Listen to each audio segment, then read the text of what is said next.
अगर आप प्रकाश के सभी घटनाओं को एक साथ समझना चाहते हैं, वो भी बड़ी आसानी से, तो वीडियो को मिस मत कीजिएगा, क्योंकि मेरे पास है लेजर लाइट यानी प्रकाश का स्रोत, और आज मैं प्रकाश के सभी घटनाओं को प्रैक्टिकल करके समझाने वाला हूं कि किस तरह से प्रकाश आखिर अपने घटनाओं को प्रदर्शित करता है। देखिए, प्रकाश के घटनाओं में सबसे पहले जो आता है वो आता है प्रकाश का परावर्तन। परावर्तन यानी किसी आईने से टकराकर जो है प्रकाश का लौट जाना। तो देखिए, ये हमारे पास आईने हैं, यानी इसको फिजिक्स में कहते हैं दर्पण यानी मिरर।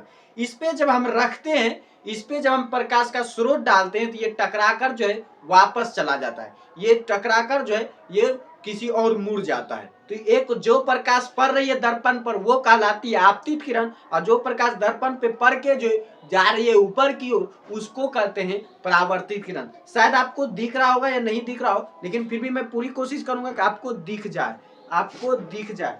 शायद अब दिख रहा हो या, तो कमेंट सेक्शन में जरूर बताइए कि आपको दिख रहा है या नहीं दिख रहा है। तो मैं पूरी कोशिश कर रहा हूं कि आपको दिख जाए। तो ये है प्रकाश का परावर्तन, यानी कि दर्पण से टकराकर प्रकाश का मुड़ जाना, ये कहलाता है प्रकाश का परावर्तन। तो प्रकाश का परावर्तन समझ गए कि दर्पण से टकराकर प्रकाश का मुड़ना। तो ये हो गया प्रकाश का परावर्तन। अब समझते हैं प्रकाश के दूसरी घटना को, अपवर्तन को। तो देखिए, प्रकाश का अपवर्तन क्या है? तो प्रकाश का अपवर्तन देखिए, तो प्रकाश का अपवर्तन यानी एक माध्यम से दूसरे माध्यम में प्रकाश का जाना। तो ये हमारे पास लेजर है, यानी प्रकाश का स्रोत है हमारे पास। इसको चलिए एक माध्यम से दूसरे माध्यम में ले जाते हैं। देखिए प्रकाश जो है, आपको दिख रहा होगा कि प्रकाश जो है पानी से आर पार हो जा रहा है। प्रकाश जो है पानी से आर पार हो जा रहा है, या ऐसे देखिए कि प्रकाश जो है पानी से आर पार हो जा रहा है। प्रकाश जो है पानी से आर पार हो जा रहा है। तो प्रकाश पहले तो ये लेजर लाइट किस माध्यम में, तो ये लेजर लाइट जो है हवा में है, तो यानी एक माध्यम हो गया हवा। उसके बाद ये प्रकाश जो है पानी में प्रवेश करेंगे, यानी पानी हो गई दूसरा माध्यम। तो यानी प्रकाश का एक माध्यम से दूसरे माध्यम में प्रवेश करना, यह कहलाता है प्रकाश का अपवर्तन। यानी प्रकाश का अपवर्तन क्या है? तो प्रकाश का एक माध्यम से दूसरे माध्यम में चला जाना, वो क्या कहलाता है? प्रकाश का अपवर्तन। चलिए अब तीसरा समझते हैं, प्रकाश का व्यतिकरण क्या है उसको। चलिए सबसे पहले यंग स्लिट प्रयोग को समझ लेते हैं कि प्रकाश का व्यतिकरण किस तरह से काम करता है।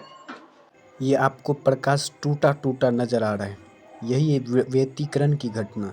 कि व्यतिकरण की घटना में प्रकाश पर टुकड़ों में बढ़ जाता है प्रकाश के तरंग गुण के कारण। इसे यंग डबल स्लिट प्रयोग भी कहते हैं। अब आप लोग समझ गए होंगे प्रकाश के व्यतिकरण को, कि प्रकाश का पथ जो है बट जाता है इस तरह डॉट डॉट में। आपने अभी देखा होगा प्रैक्टिकल में, जो हमने देखा लेजर लाइट से, तो आपने देखा होगा प्रकाश जो इस तरह से बट जाता है।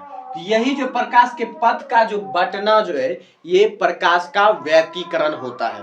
तो ये जो यंग स्लिट प्रयोग भी है, क्योंकि जो वैज्ञानिक यंग ने ये साबित करके दिखाया था, तो इसको यंग स्लिट प्रयोग भी कहते हैं। उसके बाद देखिए अब आता है कि प्रकाश का विवर्तन क्या है। तो देखिए विवर्तन क्या है कि प्रकाश जो है डायरेक्ट जो है खत्म नहीं होता है। प्रकाश जो है तुरंत जो है खत्म नहीं होता, वो हल्का हल्का करके खत्म होता है, कि इसकी तीव्रता धीरे धीरे घटती है, तीव्रता धीरे धीरे कम होती जाती है, तब जाके ये प्रकाश खत्म होता है, धुंधला टाइप में ये खत्म होता है। जैसे आप देख रहे हैं लेजर लाइट को, तो यहाँ पर जो है बीच में प्रकाश देखिए बहुत तेज है, फिर देखिए प्रकाश धीरे धीरे घटते घटते यहाँ पर आकर जो है समाप्त हो जा रही है, यहाँ पर प्रकाश आकर समाप्त हो रही है, यानी धीरे धीरे प्रकाश खत्म हो रही है, अचानक प्रकाश खत्म नहीं हो रही है।